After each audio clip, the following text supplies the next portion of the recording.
দর্শক, তেল ক্রয় করতে এসেছেন নাকি সোনার খনি খুঁজতে এসেছেন বুঝতেই পারছেন না যানবাহন চালকরা। দীর্ঘ ঘন্টার পর ঘন্টা অপেক্ষা করে তেল ক্রয় করার জন্য কিন্তু অপেক্ষামান রয়েছেন যানবাহন চালকরা। এমনটাই কিন্তু আমরা দেখতে পাচ্ছি। শুধু মোটর বাইকই নয়, পাশাপাশি প্রাইভেট কার যেগুলো রয়েছে, ঠিক সেই প্রাইভেট কার এবং মোটর বাইক কিন্তু ঠিক দীর্ঘ সেই পিজি হসপিটালের সামনে থেকে দীর্ঘ সিরিয়াল লাগিয়ে কিন্তু তেল ক্রয় করার জন্য অপেক্ষা করছে ঘন্টার পর ঘন্টা। এমনটাই কিন্তু বলছেন। অনেকেই বলছেন যে তেল ক্রয় করতে এসেছি নাকি সোনার খনি খুঁজতে এসেছি। আসলে এক প্রকার নিজেই ভেবে পাচ্ছি না, এমনটা কিন্তু অনেকেও কিন্তু বলছেন আমাদেরকে। বলছেন অনেকে, আমি যদি বলি যে এটি কিন্তু কোনো যানজট নয় দর্শক, বা এটি কোনো সিগন্যাল নয়, এটি মূলত তেল ক্রয় করার জন্য একটি দীর্ঘ সারি, যেই সারিতে মানুষ আজকে শুক্রবারের দিন জুমার নামাজ পড়ে ঠিক নামাজের পরপরই কিন্তু তেল ক্রয় করার জন্য আসছেন মানুষ। এমনটাই কিন্তু অনেক ড্রাইভাররা আমাদেরকে জানিয়েছেন দর্শক। আমি যদি দেখানোর চেষ্টা করি, পুরো শাহবাগ যে মেট্রো স্টেশনটি রয়েছে ঠিক সেই স্টেশন থেকে শুরু করে ঠিক একদম পাম্প পর্যন্ত, যেই সড়কটিতে আসতে মাত্র 2 মিনিট সময় লাগে, ঠিক সেই সড়কটিতে তেলের লাইনে অপেক্ষা করছে ঘন্টার পর ঘন্টা। এমনটাই কিন্তু বলছে। তবে অনেকেই আশঙ্কা করছে যে তেল পাবেন কিনা, বা না পাওয়া গেলে এক প্রকার ব্যর্থ হয়ে ফিরে যেতে হবে তাদের। আমরা কথা বলবো কিছু যানবাহন চালকদের সাথে, সঙ্গেই থাকবেন। আমি যদি ফুল ট্যাঙ্কি তেল নিই, আমি কয়দিন চলতে পারবো? হাইস্ট গেলে 4 থেকে 5 দিন, 6 দিন। তারপরে তো মানুষ যেভাবে চলে আমাদের ওইভাবে চলতে হবে। তাইলে বাইক রেখে হেঁটে যাব, রিক্সায় যাব, অন্য যেভাবে মানুষ চলবে, এতগুলো মানুষ, সেইভাবে চলতে হবে আমাদের।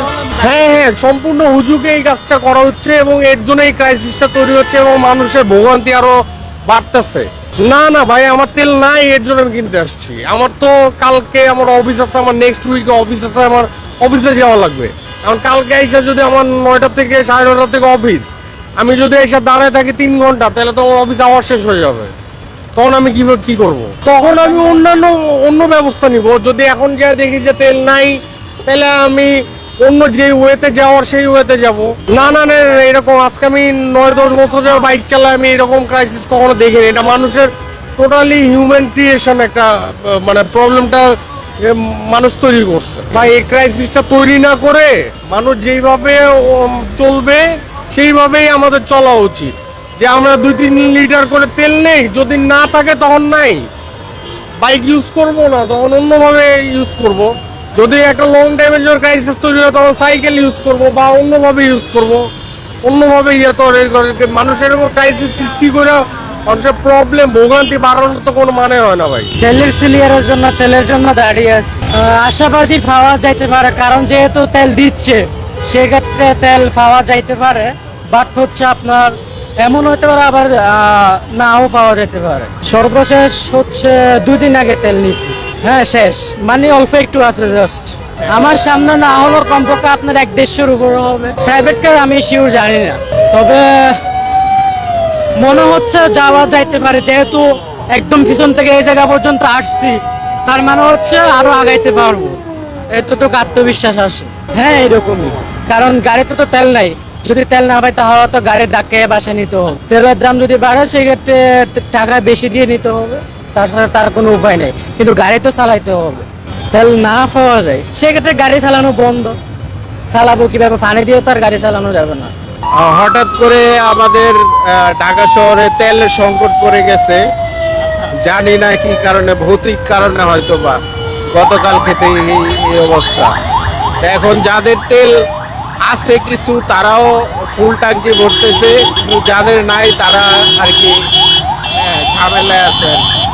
আমি তেল নিয়েছি ভাই 1 সপ্তাহ আগে। আমার এমটি ট্যাঙ্কি, বুঝছেন? আমার তেল ছাড়া কালকে আর গাড়ি চালাতে পারবো না, এই কারণে আমি আসছি। কিন্তু অনেকে তেল আছে, তাও তেল নিতে মানে মরিয়া হয়ে উঠছে আর কি।